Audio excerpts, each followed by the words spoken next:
Kia ora, g'day, and welcome to the Cricketers Network for another week. And in New Zealand right now, it's pretty cold, it's pretty wet, it's mostly miserable, I think it was what you'd describe it as. It's the opposite of cricket weather. There is cricket going on in the world, but very little in our country, so we're going to do a very special episode today. Today we have not professional cricketers, no, and not necessarily well-known celebrities, which sometimes we have. We have the CEO and the former CEO of the New Zealand Cricket Players Association. For the first time, and hopefully not the last, please welcome to the Cricketers Network, Simon Porter and Heath Mills. Good to be here. Welcome, gentlemen. Thank you. Welcome, gentlemen, to the Cricketers Network. I know you're both very busy. I was going to call this episode Out with the Old, In with the New. What do you think about that? Absolutely, anything you want. I'm just stoked to be invited back to say hello to you guys. It is nice to have you back, Heath. Obviously, normally your brother sits in that seat. Oh dear. Yeah. And occupies more of the table space. Please definitely tell me that. A little bit more headroom. Please tell me that. Yeah, a little bit more headroom. Now, we'll get on to what the CPA is and its kind of influence over the game here in New Zealand in a little while. But what we always like to do when we have new people on is we like to talk about their journey in cricket. Now, normally they're professional cricketers, and they go, "Oh, I started playing in the backyard when I was 6 or whatever like that, and then I made a rep team when I was 19, and then I got on a New Zealand A tour, and it's going to be a little bit different from you. But I imagine you both grew up playing some sort of cricket, right? Yeah, shall I? You go first. Yeah. That's an age thing, because I'm grey. We actually had a rugby family really growing up, and right. What got me interested in cricket of all things, and this is really showing my age, was the underarm. When the 1981, 82 series, they were just huge in New Zealand, and loved it, and managed to talk the old man into joining the mighty Howat Pakuranga Cricket Club at the time, and just loved it, loved the people, loved the place, and played a heck of a lot of club cricket and school cricket. But then sort of got to university and started to focus a bit more on rugby, right. A little bad, and then didn't sort of get back involved in cricket until the players very kindly or stupidly asked me to help them out with their dealings with New Zealand cricket. So that really was it. I think that underarm series particularly was huge for cricket in New Zealand, and it certainly got me. So revenge was basically your motivator from the get-go. Just a bit of anger straight away. What's going on here? Yeah. What were you, batter, bowler, all-rounder, keeper? Yes, I've obviously opened the bowling and then batted 6 or 7. Ben, I to contribute in all parts of the game. Perhaps not so well. Because I know Kyle played a bit of rugby too, didn't he? When did you both kind of diverge at similar times? Did it look like you were going to go more rugby way and he was going to go more cricket way? I got hooked, really focused on rugby when I went to Otago University. Oh, that'll do it. Did in the day, 1990, I think I arrived there, and really focused on that with the university club. And he was a bit late. There's 8 years between Cole and I. No, it doesn't look like it, but there is. Thought it was 10 or 12, actually. You should have run a poll. Well, I didn't realise you were that much younger. He made the decision to make, actually, when he was leaving school, whether he went the rugby road or the cricket road, and I think he got invited down to the New Zealand Cricket Academy at the time by Dale Hadley, and that essentially made the decision for him. Right. Okay. All right, Simon. We'll move on to you. And I know you still play a bit, don't you? Yeah. So I'm a Hawke's Bay boy. Just always had a bat or a ball, whether it was a rugby ball or a football or a cricket ball in the hand, and I just grew up, same as Heath, just playing cricket in the backyard constantly. You played for your school back then, the mighty shout out Henry Hill Primary School. You played for your school, and then went to Napier Boys High School, and was lucky enough to play the rep teams and play the first 11 and all that sort of stuff.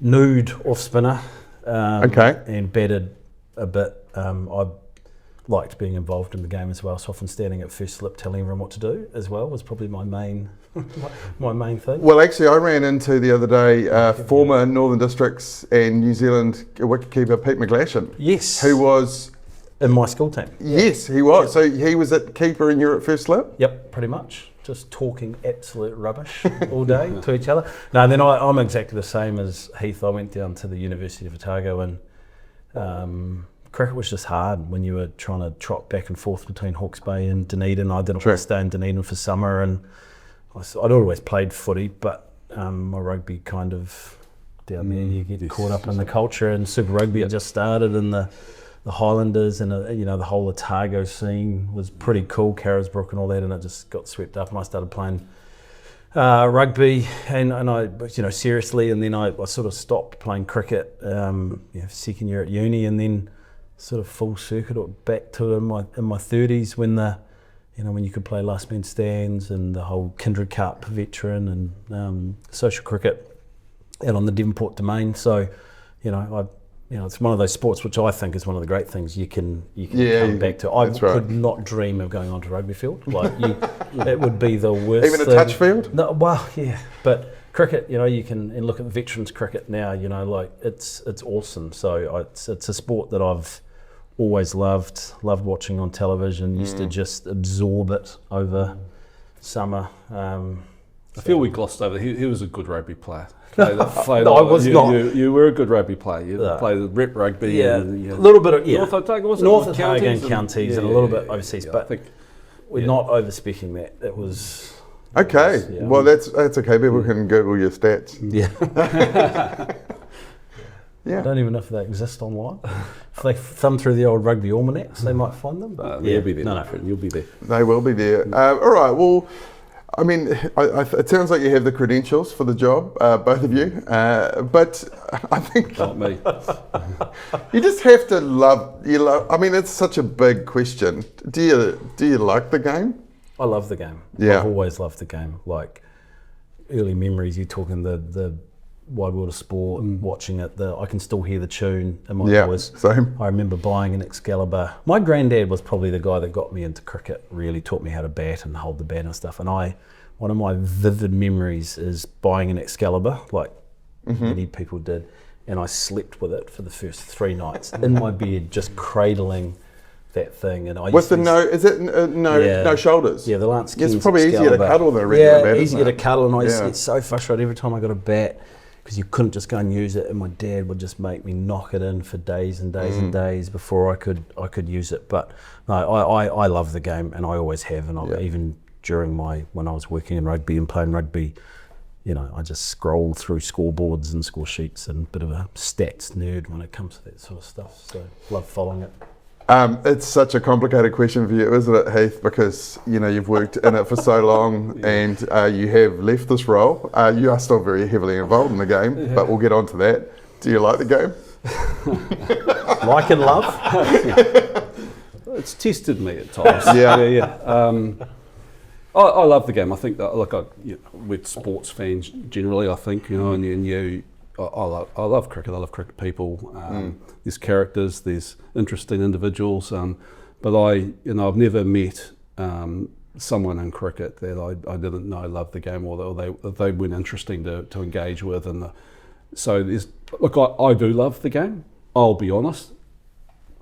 When you look from the outside and look in, you're naive. I think a lot of people are naive about sport and how it works politically and from a business point of view. And when you understand that and you see some of the behaviours, it really does question, oh my word, what's going on here. So in a way, although I am still involved, I've been looking forward to passing the baton for a while, so I can sort of not know what goes on so much in the background and start to fall in love with cricket again for the joy of the game, the love itself. And I love it, but I would be wrong of me not to acknowledge it's tested me at times. Yeah, and I can really relate to that. Like rugby, working in rugby for as long as I did, I love rugby, but it just scars you a little bit in what you see. And so I love going back to my rugby club, North Shore Rugby Club, on a Saturday, whether it's watching or coaching the kids, or it's watching the local club team with the local community, and that I always felt I needed to go back to that because it sort of centered you and it got you away from all the crap that nobody sees and happens, and sort of makes you question why people are doing things, or why it's done a certain way. So that's why I've always loved that community sport or club sport, because it sort of removes you from the crap, really. It of course has its own issues, all clubs. Wherever there's people, there's issues. No doubt. But there's a certain amount of kind of naivety and just joy. It's just a community coming together to play cricket, rugby. Yeah. It's something special about that. Yeah. That's what I was going to say. It's a harder on the sport. It's kind of similar in the arts because it's people's passion, it's people's love, and then also people trying to make money out of it. Yeah. Right? And in its very simplest form, the confluence of those two things, there's a clash, isn't there? They're not happy bedfellows. No, they're not. Sport and professionalism, in the way, and I'll get started on this, Heath, so you don't have to. But the way, but you're going to pick up on it and you're going to run with it. But That was the first genuine smile I've seen from you. But the way sport has always been organised in this country, and it just doesn't work well with modern professional TV rights, etc. You had a pyramid where you had club teams, and then you wanted to have rep teams that played each other, and then you needed bigger rep teams, and you needed a national team, and that's kind of why that sort of model existed. And you paid your fees up and appointed up and all that sort of stuff. But now, with the way it works, is it's all been flipped on its head.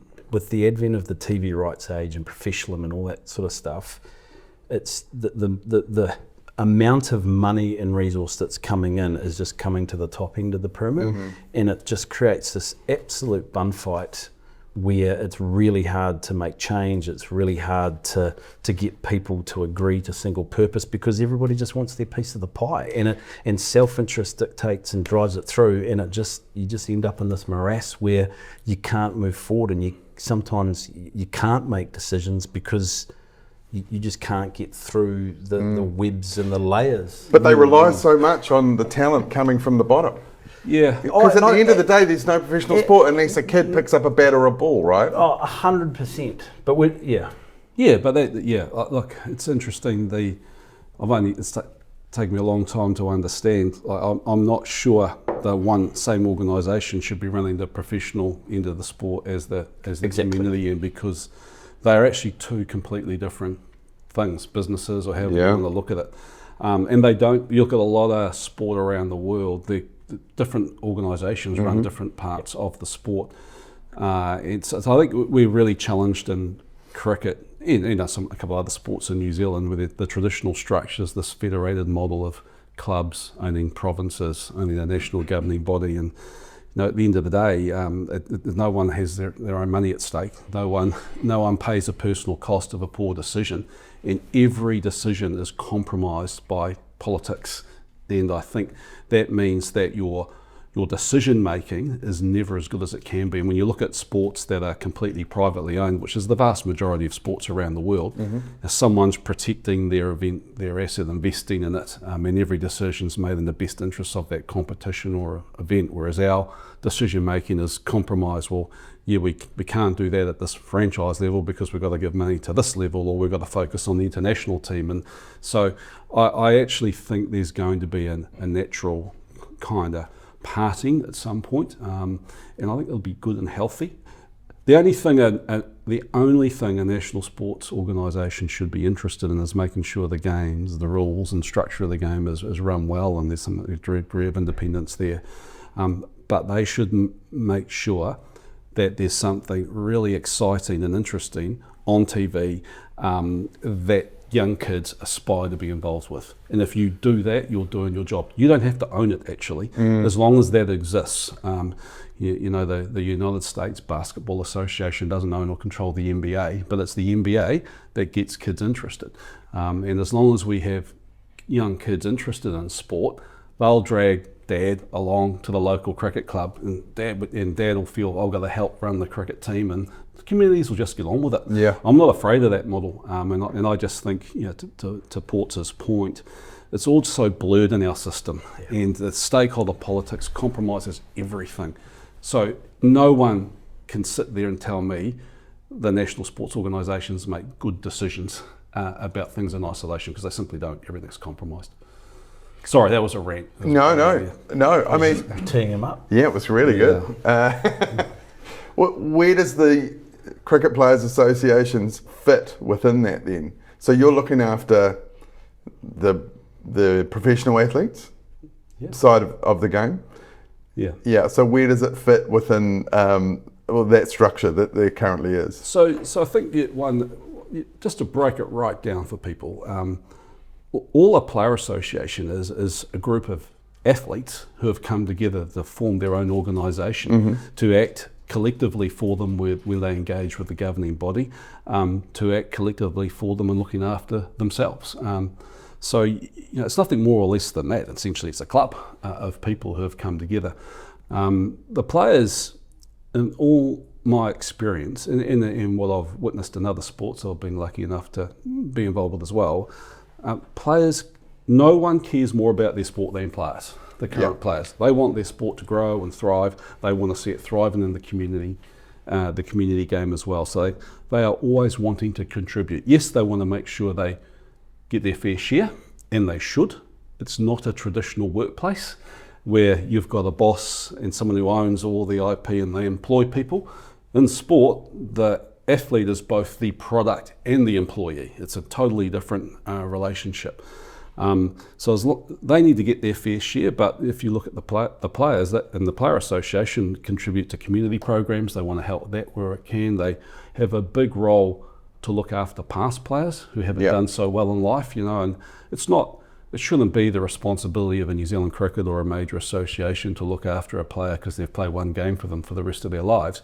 But the players collectively should come together and have programs in place to make sure they look after each other. So, I think whoever owns, for want of a better word, a sport, competition or event or structure is really irrelevant. But the athletes should come together and make sure they're contributing collectively to it and looking after each other. Yeah. Yeah, I think, to put everyone in buckets and, you're interested in this or you're interested there, everyone actually wants the same thing. Everyone needs the same thing. Everyone needs a sport to thrive, ultimately. And I've worked with athletes for 25 years and I don't think there's one person that doesn't talk fondly about or won't go back down to their club or their school and will do whatever they need to do to try to lift that and grow it and get people involved, because ultimately they just want people to enjoy it as much as they do. And they've got mates that are in the professional team, but they've got lots of friends who they would have played with at club and school, and they see how much joy it gives them playing down in those grades as well.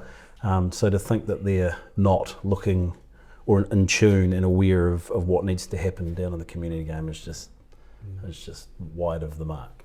Is cricket a brotherhood or a sisterhood more than other sports, or do you think it's all the same? I think it's all the same, really. Yeah. But there's no doubt that every sport has its own culture, and they're all slightly different. It's nuanced. You can't say, look, you've done this in cricket and we've set this up and it's brilliant. Now I'll just go to another sport and do it that way. You'll fall off a cliff doing that. Like every sport has its own nuance and culture, and cricketers are different. It's a tough sport, cricket, insofar as you're playing 4 or 5 days. It's a grind. You're playing every second day for 6-7 months of the year. You spend a lot of time away from home. Brendan McCullum, when we saw him one year, he was captain, and he and I were talking. I think he spent 10 nights in his own bed in the whole 365 days. So it is quite a brotherhood, sisterhood, because they spend a lot of time living with each other on the road. And I think that is different in cricket to a lot of other sports. Yeah, because when you talk to past players, they talk about their time playing almost like it was the war. You know what I mean? There's a bond there like soldiers have. Yeah. I think that's anything but I think that exists at all levels. If you played, in any club, it doesn't matter. That's what the beauty of sport is. It's that, that the community and the connection and the care for each other that it provides through, and not every club or not every team or not everyone gets it the same. And that's why the ones that you think about are really special are the ones where you felt the most connection with each other, that everyone had your back and you were supported, and that's why you'll get different stories from different past players about what their experiences are like, because their experiences are different. But I think I think there is a general club of sports people that, whilst you can't pick it up and lift it off, having been in the middle, having experienced professional sport, the ups and downs of that. They're a professional athlete. They view life in a different way. What other job you turn up on Monday, you're told, actually, you just weren't quite good enough, so I just don't want you to work this week, and just go away and over there and just train a little bit, and then we'll just see how everyone else performs on Saturday, and then we'll figure out if we're going to bring you back in. And you could be told that 10 weeks in a row. You might not get a game all season, and you're still a professional player. And I know, and everyone looks at sport and goes, oh, it's amazing and stuff, but when you're in there and it's your job and you have pressures, you don't really know until you're in there and you experience that. And I just don't think people can really relate to some of it. This is a really good point. You're bang on, Ports. A lot of criticisms of the international environments in sport and cricket, rugby, whatever, by a lot of people who have been involved with the sports their whole lives, but it's really only been a recreational pursuit for them because they've had another job and a career, and they get all up. So why are they worried about that? Who cares? And these young kids now are getting younger. You're getting younger, and through the school systems, for good or bad, very professional. It's their whole lives, and they're told it has to be from 17 or 18. Yeah. And I do not know another. And look, there's plenty of jobs out there that are much tougher than being a cricket player or rugby player. Please don't get me wrong. And vast many jobs. But one thing for these kids is that every single day of their life they're judged. There is someone walking around the training field or wherever you are with a clipboard assessing, marking, and there's only so few spots that can go on the field. So that is unique. There are not many workplace environments like that. Do you know how judging you? It's your teammates who also judge you. Yeah. And often that's where most of the pressures come from, that you don't, you feel people say, I've only come off the bench for an All Black test, or I went on tour but I didn't play. They don't necessarily really feel part of that club. You're right. And often it's not, like you hear Ryan Fox talk lately as a recent example from a different sport. He had to not just win the Bermuda, I think he won. It wasn't until he won the Canadian, which was a big one, that he was like, all of a sudden his peers looked at him completely and utterly differently. So you get that first class 50 or 100 or bag or whatever it is, that's when the club, that they feel they accept you. So it's not just the coaches and stuff, and throw in the spectators and the social media haters and the commentators and all that sort of stuff.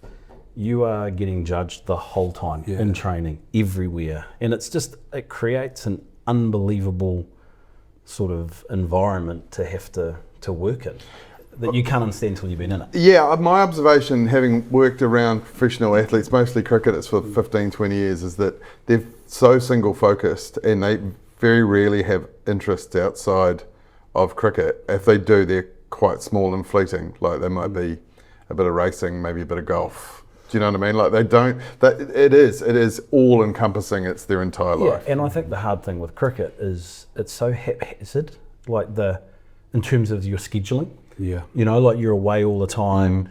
You could, what are the Black Caps, for example, got this year? They've got nothing now until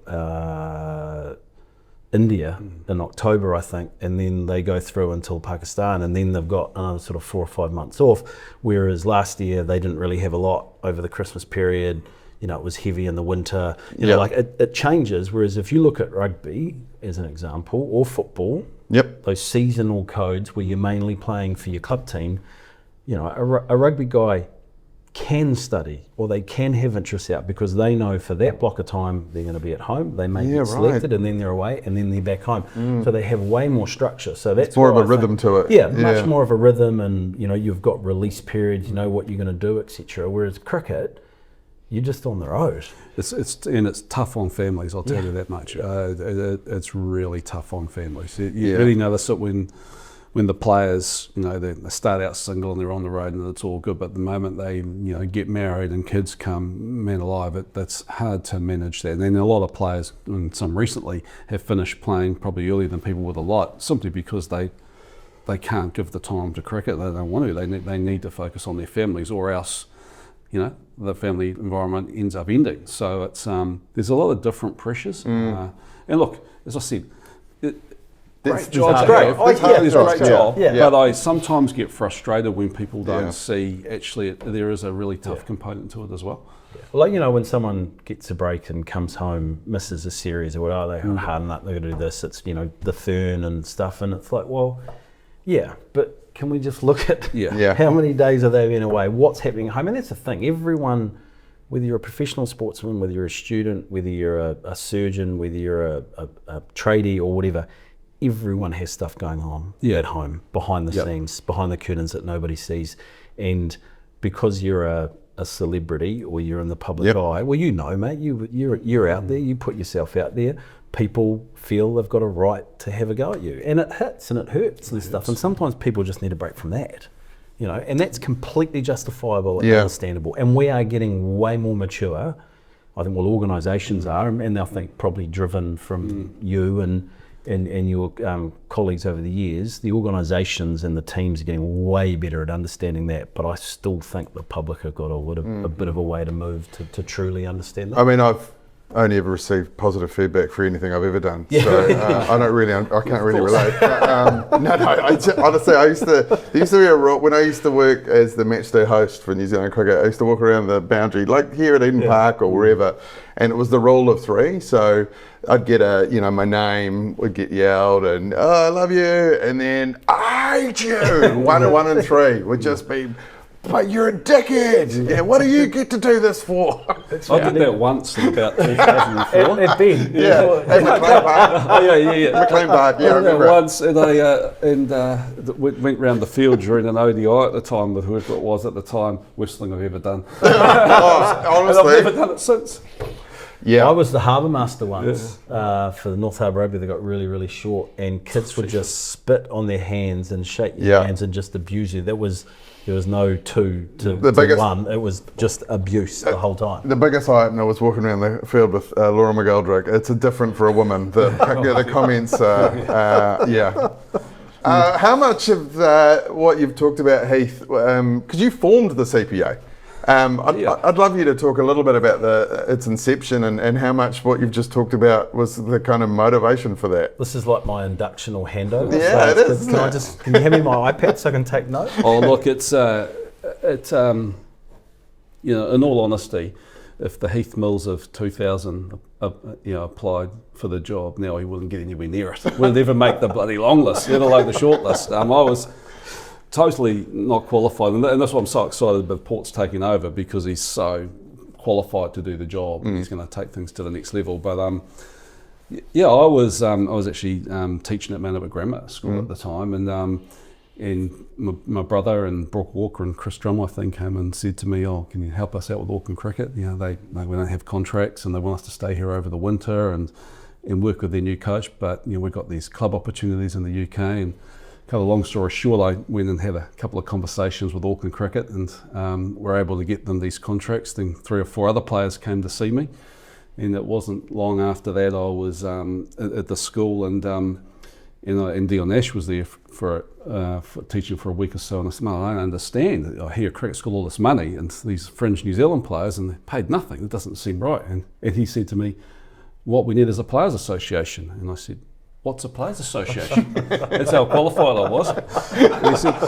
He said, at least you're curious. That's an important quality. Yeah. He said to me, "Well, I don't know really either, but we're over in Australia last year, and they've just set one up over there, big dispute, and now all the domestic players are paid, and blah, blah, blah, and you need to call Tim May." So, being Kiwi, I went resourceful, went back to the gym and dialed 018 as it did at the time, and managed to get Cricket Australia's number, which was clearly the wrong organisation to call, but they put me through to Tim May and had the most empowering conversation in my life, and he sent over a whole lot of material, and actually Dion and I went around the country and ended up signing. One bit of advice he said is get round the country, sign all the domestic players up before New Zealand cricket finds out, because if they find out, they will try and destroy it at every turn. And we got everyone signed up in a week and got a board in place and put a plan, and then I went and introduced myself to the new CEO of New Zealand Cricket at the time, Martin Snedden, which was quite a hot meeting as well. Yes. Representing the Did you know him? No, not at all. No, right. It was cold, and he's a bit intimidating. And for me at the time. and got going. Had no money. Players they had set us 3 goals really. We'd love a collective agreement with New Zealand Cricket. We don't understand where the money comes from. We don't understand where it goes. At the time, everyone was divided off the field, getting their own deals. Well, were there agents? Did players have agents? Some of the senior right. Black Caps did, but Black Cap players were the only ones getting paid. Right. But they had no idea if it was fair. So or why right. did you decide to do that instead of just becoming an agent? Because I'm not very bright. I was thinking the exact same thing. I was like, what? Yeah. Because I had no idea what I was doing. Right. Yeah. And, so you'd have a bigger house, you're saying, if you had just made that decision. Much bigger house. Yeah. Look, at the time, I this is cool, and I actually was so naive that I thought New Zealand Cricket would love it. The players were getting organised, and there would be one organisation for them to talk to, and I looked around the world, and they were everywhere in the professional sports, and I didn't realise it was going to be an 18-month slog because we had no money. I was doing it as a volunteer, essentially. But the players wanted us to get a collective agreement in place. Then they wanted us to do something about, I think domestic cricket played at like 31, 32 grounds at the time, and everyone got their turn, and the facilities were terrible. And so they wanted us to kind of improve the high performance program and get a ground warrant of fitness in place, which we did. But then the other thing they said is we need to involve the past players. Some haven't done so well in life post-cricket, and we need to find a way to support them. So very simply, that was the 3 objectives at the start, and we've kind of held to those 3 objectives all the way through. And being, I'm in all honesty, mate, I didn't know what I was doing. Luckily for me, I saw Rob Nichol fronting the newly formed Rugby Player Association, and we'd gone to university together, so I reached out to him, and he was great, and he was a big component part of us getting established and getting that first agreement done. And we've kind of been working together ever since out of the one office. But it's been the absolute privilege of my life. Like I hesitate to think what I would have been involved or done if I hadn't done this. It's been bloody tough at times, but it's such a joy to look after young athletes. It's such a pleasure to help people who have done it tough. I get really emotional thinking about the support we've offered past players. I've been all around the world. I've met the greats of the game. How lucky am I to do what I do? And I'm just blessed that the players have enabled me to stay in this role, working for them for so long. So and now I'm still lucky to be involved, but I'm also equally, I feel like I've run my race here in New Zealand, and this fella can carry it forward and take it to bigger and better things. Just before we move on to that, you also won the Tim May medal.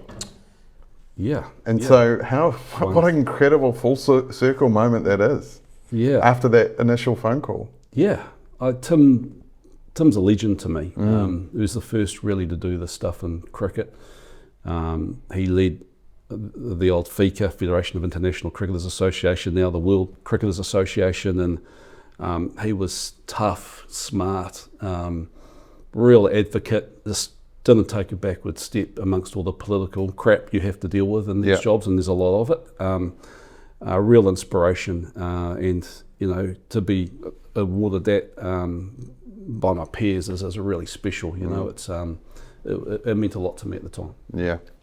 All right. So Simon, you've come in after 25 years of Heath running things. No pressure. No pressure at all, obviously. But as Heath said, he's run his race, and time to leave. And I guess it would be great to know where you've come from and why you were interested in taking the job. Yep. So I did do the agency thing. It's very smart. I told you, they're in better hands now.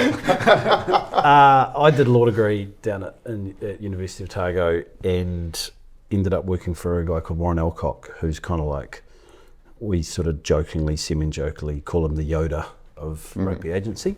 And so I worked for him as a young lawyer, and he was doing rugby law effectively. And so I just went down this sort of rugby path. I worked in I worked with Andrew Scott Howman, who's probably the Yoda of collective agreement law in this country as well. So I had some really good people to learn off and sort of get kick-started in that sport sort of law space. And then I just had an opportunity when I'd sort of had a season playing of footy up in England, and I had an option of going to sort of a full-time contract with Exeter or become an agent. And it was kind of one of those moments where it was like, all I'd ever wanted to be was a professional sports person, and I kind of was like, well, I've proved I can do it, but I don't actually really want to do it. Like, I wanted to go and move to London, and I sort of always knew my brains were going to make me more money, because I could kick a rugby ball, I couldn't tackle, I couldn't run, I couldn't really do anything else. And so I sort of knew I had to go that way. 1 out of 5's all right. Yeah, exactly. It'll get you so far. Well, it got me that far, Yeah. but just then I was a bit of imposter theory if I actually had to go. And anyway, so I went that way, and basically have been a full-time rugby agent with it's now called Hurley Sport. Since, I don't know, about as long as he's been doing that sort of thing, with little interludes in between, but I've worked in that rugby law space or agency for a long time. Ended up running Halo Sport for kind of the last 9 years. And, the next question will be why this, I suppose. Yep. And, well, you just hear him talk about that, like you just hear him talk about what it means to represent the collective and the helping people and all that sort of stuff. And fundamentally, that's kind of always the way I've approached being an agent. It's transactional, because you're doing deals for people and you're more interested in the the person. And I've worked adjacently to players' associations for the whole time. Been always sort of in awe at what Rob and Heath have managed to do at times. And Heath and I, struck up a friendship a number of years ago. We would sit and chat, because there's not many people that sort of do what we do, and you can't go and talk to your competitor. No. You can talk to your colleagues, and which is great, but just having someone outside that sometimes you just needed to bounce stuff off or talk stuff. And the more I sort of got to know Heath, and you just feel the passion and the, I don't know. And I went up to the World Cricket Association meetings where Heath got the Tim May medal, and you had 3-day conference, and it is just so inspiring being around these people and what they're doing and the why they're doing it. And that's probably what captured me the most. So when Heath finally finally moved on, it was something that I'd been wanting to do for a long time. You've been eyeing up for a so while. That was a little bit. Yeah. It wasn't quite the catalyst, but it was.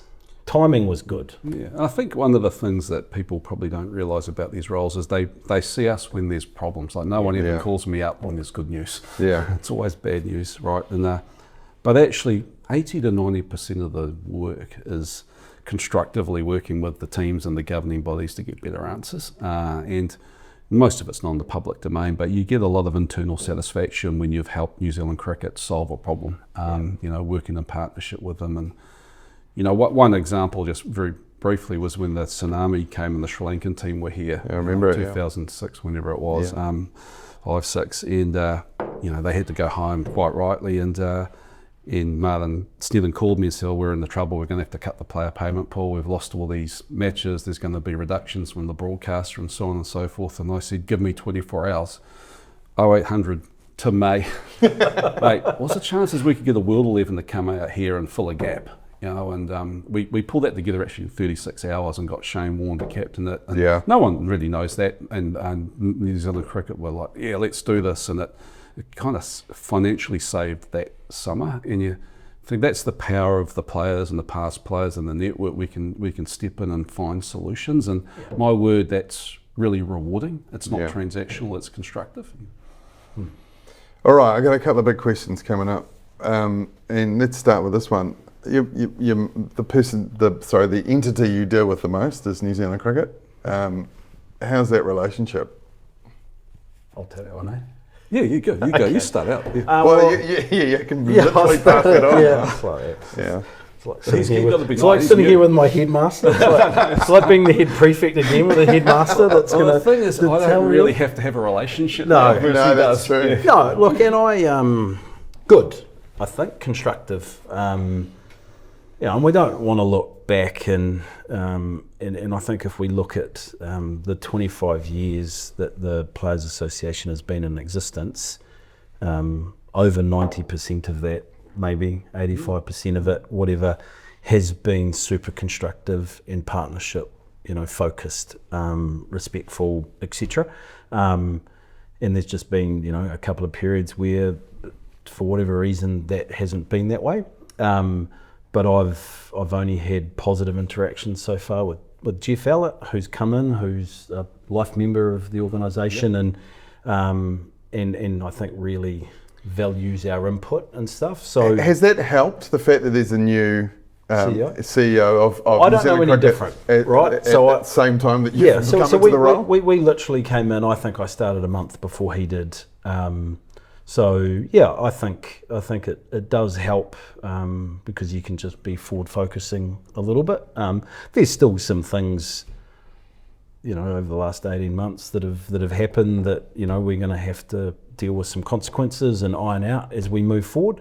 But I think it's in a positive place where I think everyone's coming at it from a let's just get going and move forward and be constructive and get us back involved in the areas that we should be involved in and need to be involved in, and where we can often help them achieve what they need to achieve.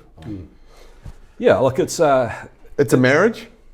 Yeah, kind of. It's a partnership. Yeah, it is, and you got the give and take, and the one thing I always say is that, like, let's just cut to the bloody chase. Like, New Zealand cricket needs the players, and the players need New Zealand cricket. So as soon as we just get over ourselves and start to work constructively together, you're going to find a way forward.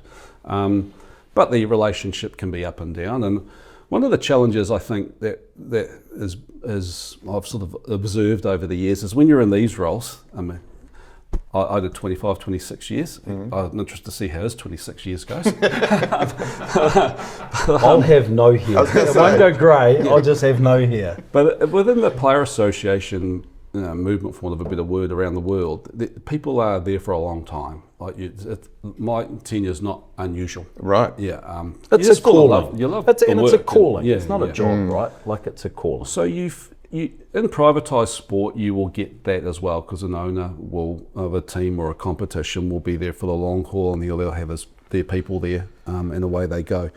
But the national governing body structure here in New Zealand, but elsewhere, it turns over people very, very regularly. You even have this, I understand it, but this governance rule, you can't do more than 9 years. And right. Like, what other organisation would get rid of its experience in an IP just like that? So you have moments in time where the boards of these organisations change, and they'll often be good people come onto them, but they don't really have a lot of experience or knowledge of this quite niche industry. And then the same thing will happen on the staff. So I think Jeff Allett would be like the 6th or 7th CEO I would have dealt with. Right. So you're constantly in this position where you end up, there's more knowledge in IP in the Player Association than there is on the other side. So whilst that can be confronting and challenging for those in charge who like to see the positions, the title, well, they're in charge, and and we're not going to listen to this Player Association, but it doesn't really work that way because there's often more experience and knowledge on the other side. So there are moments in the last 26 years, probably 3 or 4, where we've had junctures where, holy moly, people haven't understood, geez, we need to be in partnership with the players because they're our most important asset. They're actually really good for us. Having the Player Association is great. It's one organisation to talk to. I don't need to talk to 300 players. There's huge value. Whereas they'll come in with a preconceived view, well, we're in charge and they can go away. And that's not how it works in professional sport. So I think, that's one of my criticisms, and I'm quite happy to say it, and I've said it to them and I say it to others in New Zealand. That is the problem with the NSO structure. You are constantly changing staff and losing IP and experience, and that's not a good thing. Okay. So one of those moments, I guess, of conflict, confrontation between the Players Association and NZC has been recently. It's been over the advent of privatising private money coming into the game in the form of NZ20. Where is that at? I guess is what people would love to know. Oh, well, the Player Association has been a key driver. The players have The players all want it, right? Yeah, badly. Yeah. The interesting thing is the players are the one group of people who travel all around the world every year. They see best practice and what it looks like. Yeah. So they've desperately wanted it for a while, and the Player Association did a piece of work and invested and obviously has got the concept of NZ20 up and going, and had to get through a process with New Zealand Cricket early this year. Thankfully we got through that, and they've given their endorsement to NZ20, but we still need to stand it up. I actually don't officially have a role with it, but I obviously think Dom McKinnon's doing a great job as the chair of it. Andy Roberts working in it, and Simon Ports and Ross Fury's involved. And you're talking to potential investors. We need a league investor, someone to invest at league level before we even get to the point of deciding where teams are and selling those teams. In terms of selling the teams, there'll be absolutely no problem doing that, because you just need to look around the world, not just in cricket, in every sport. There's a huge appetite.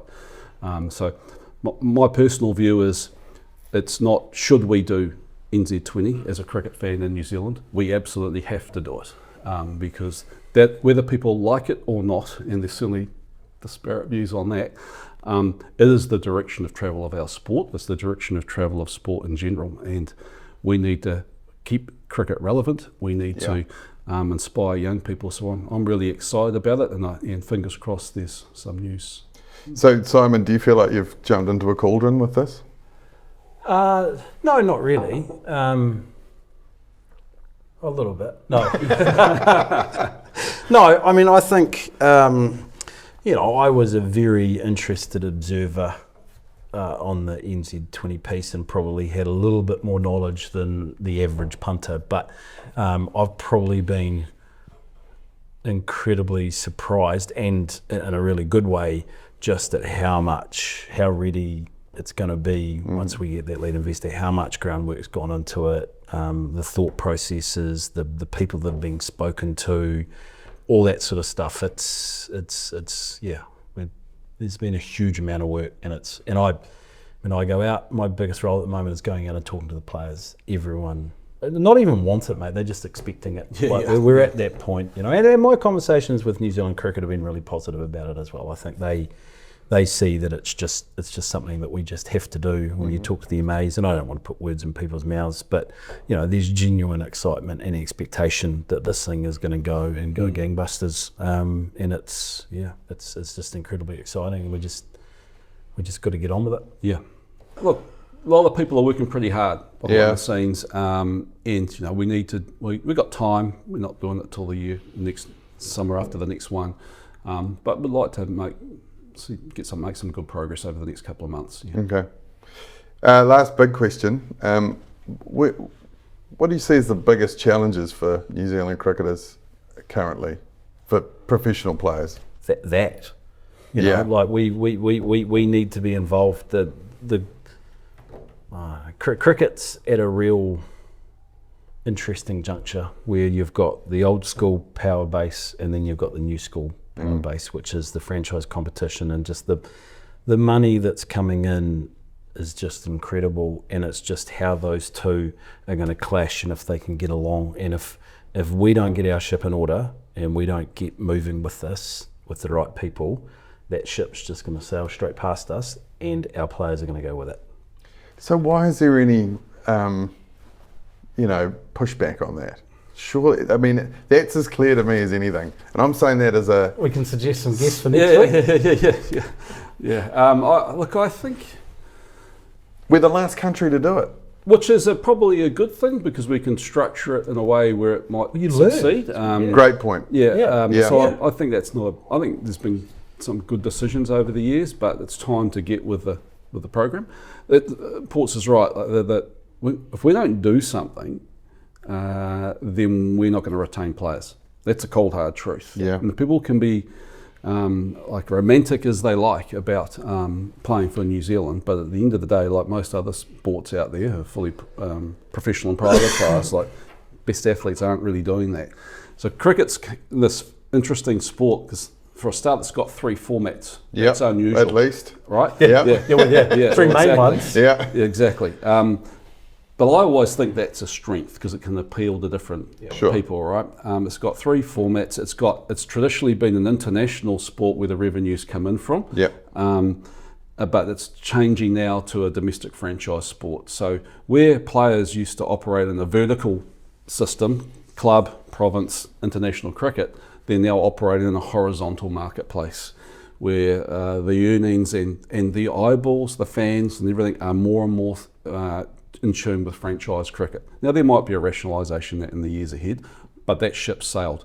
We know the value of bilateral cricket is declining. Yep. And it should be because it's a mess. And I'll never, you can't say this, but I will, like that is at the feet of the boards. If any fan out there is concerned about the structure of international cricket, you need to blame 10 organisations, the 10 12 full members of the ICC, of which New Zealand cricket is one. Yeah. And so they have failed. And sorry, just to simplify, that's the random 5 ODI series against the West Indies or Sri Lanka or whatever. But 2 teams having a competition against. Yeah. So historically, the ICC actually led the good work by Sir John Anderson at the time, and Christopher Doig, and Chair and CEO of New Zealand Cricket, way back in the day, late 90s, got the ICC to come up with the Future Tours program to give a governing body. Certainly, it was brilliant. But when we had the big 3 take over, England, Australia and India in 2013-14, they broke that down. So that they call it a Future Tours program, but it's not. Everyone just organises their own series to their own selfish interests, right? So there's no coordinated program. And that, in a way, has enabled the leagues to thrive, which are also owned by those boards. Right. So there is actually no central organisation running cricket. The ICC runs events once a year and provides umpires for international series. It's not a global governing body in the traditional sense. So that is fundamentally why we have the problem with structure. And the other thing that's sort of changed is, as well as, whilst I love Test cricket and ODI cricket, I still enjoy that. T20 cricket, young people love it. You know, they're in and out for 3 hours. It's fast paced, and who am I to judge that? You know, I can well recall, and I've spoken to many past players who had played in the first class Test cricket era only, didn't like one-day cricket. And then there's a group of players who didn't like the pyjama stuff. I'm also very cognizant of the fact, well, you know, like things evolve and change, and everywhere else in society things evolve and change. It's going to happen in sport too. So I think there's a direction of travel. Back to your question, we have to have something here that keeps players here. Not just financially, it's got to be a good cricket experience, a good competition, and I hope that NZ20 does that, and New Zealanders keep the opportunity to see the best players in New Zealand for many years ahead. Yeah, 100. Yeah. All right, we're going to take a break, and then we're going to come back, and we're going to put you through Would You Rather, which is what everybody does. So it's not like a special one for would you rather have a good board meeting or a great collective agreement? You know. Oh, I look forward to this. Yeah. All right, back soon. Now, if you are somewhere out there who has a company or involved with a large company and would like to come on board as a supporter of the Cricketers Network, please slip into our DMs and your ad could be right here and be broadcast to thousands. Okay, welcome back. We're going to put Simon and Heath through Would You Rather. This is basically a personality test. So these are all cricketing hypotheticals. There's 8 of them, and we just kind of can tell what kind of person you are from which way you go. Oh dear, I don't know if I want. I think I'm still on my probationary period, so I just better be careful. You're fine, mate. You're in charge now. You got to think as the cricketer. These are all cricket related. So, all right. The first one is, and I was going to drop this one, but I think it was Jess Watkin from Northern Districts. She actually answered the other way for the first one to do it. So I'm going to keep it in. Would you rather drop a sitter and then next ball take a screamer? Or the other way around, drop a screamer and next ball take a sitter. So basically, I wouldn't want to drop a sitter. You wouldn't want to drop a sitter. That's what she said. Yep. Yeah, I'd find that, as I've dropped sitters. Yeah, it's not a good feeling. So Yeah. I definitely wouldn't want to do that. No one has high I'm keeping expectations. this one of in. Yeah. All the other players, they're all glory hunters. You see, they want to take the screamer. Well, they do it all the time. We in the office, you got to be consistent. There's low expectations of yeah, the you got cricket to be field. consistent. This is really interesting. Yeah. This is a great psychological test. Yeah. Would you rather fall on your back, avoiding a bouncer, or take the body blow? Body blow. Yeah, Oh, definitely. Yeah. body blow. That's what I say. Sounds In good, reality, doesn't I'd jump out of the way. Yeah, in reality, but I'd rather you'd be on take your it. back. But my fight or fright might not let me take True. it. it? Certainly now I'd rather not be there at all. You can answer that to all of these. Yeah. My club cricket team, you weren't allowed to rub it if you got hit. Yeah, same. That was our thing. And it was Don't rub if it. then you had to drink, so you just had to wear it. Well, it was also that thing of like, don't let the bowler know he's got to you. You know, so don't Well, rub he it. can see that he got to you because he's just whacked you. Would you rather score 4 runs off 10 or get a first baller? It's context. Okay, let's say it's a one-day international. You're playing for New Zealand. I just want it back. Would to you rather have the 4 runs, I- but you've squeaked 4 rubbish runs off 10 balls, or just go out first ball, Probably get over and first done with? baller. Yeah, no, I know. I want the 4 runs. I'll take the first because I'll baller. tell great stories about that 4 runs. Yeah, you'd just be getting abused Excellent. by your Yeah. teammates. Yeah. I think so. I'll take the first ball duck. Oh, mate, I hit Joseph Jovic for 4 out here in a charity game, and I've got it next ball. But that's an You've first got class 4. cricketer. Yeah. All right. Would you rather? This is a bad way to get out. Would you rather get strangled down leg, or run out deflection at the bowler's end? I hate being strangled down leg. Yeah, it it's sucks, just the worst way. You can't really control that. You've been told to back up. That's your primary school teachers, coaches' fault Yep. for teaching you to back Yeah, up. that's true. Nice grumpy with both of those. Okay, yeah. Yeah. Okay. Fair enough. Yeah. Yeah. Would you rather walk in, face the last ball of the game, hit 6 to win, or you've scored 100, but you get out with 30, with your team needing still 30 to win? So you go in at the end. So you literally walk out for 1 ball, Hit a 6 and win. or you've scored a classy 100, but you get out with your team needing 30. Do we go on to win? It's a good question, actually. I haven't really thought about that. You don't know at that point. No, yeah, look, that's a very easy one to answer. Yeah. Because, look, I couldn't be out there that long scrum. I could get 1 ball? 1 ball 6. Yeah. Oh, there, man, that's heaven on a stick. I'd take the 100. You take the 100? Yeah, I would. Remember, they're not your runs. You're only the custodian of the runs. I reckon that You've been listening to Kane. Williamson Yeah. quote, that'll go down in history. That's fine, but I was the custodian for those 100.